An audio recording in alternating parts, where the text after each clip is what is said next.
Ayan mga amiga, araw na naman ng linggo at maulan.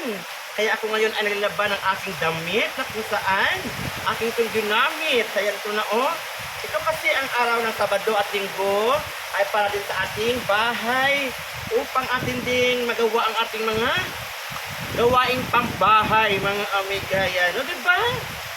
Naku lang mga amiga. Lagating isipin na ating gawin talaga ang ating mga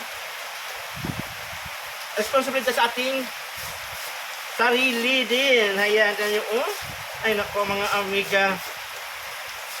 Kasi mas maganda talaga na tayo talaga maglalaban natin mga gamit para din malinis natin ito ng gusto. Diba mga amiga? Enjoy lang tayo lagi sa ating ginagawa. Kung ano man yun, ang importante, mahal natin ang ating trabaho. Ayun. Diba mga amiga?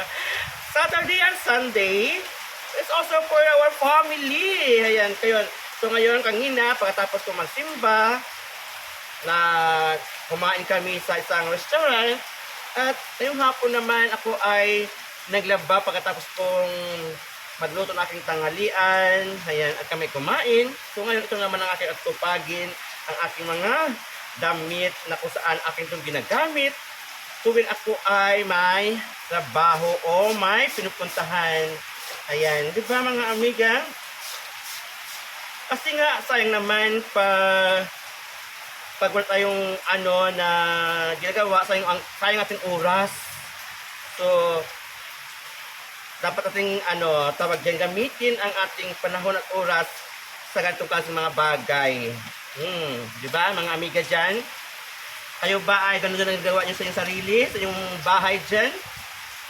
Dapatan tayo always na maging aktibo sa lahat para magiging matiwasay ang ating buhay. Yun lang mga amiga. Enjoy lang tayo. Diba? Naku mga amiga. Ito ang mga pantalon nito, diba? Ang tigas pa naman. Pag nilaban to ang kapal ng mga tela, Ayan. Enjoy lang mga amiga sa aking ginagawa. And then, shout out sa lahat ng mga amiga dyan, sa lahat ng mga taga-subaybay, taga-sunod, or taga-tangkil ng mga video. Thank you talaga. And please, pakibahagi nyo to.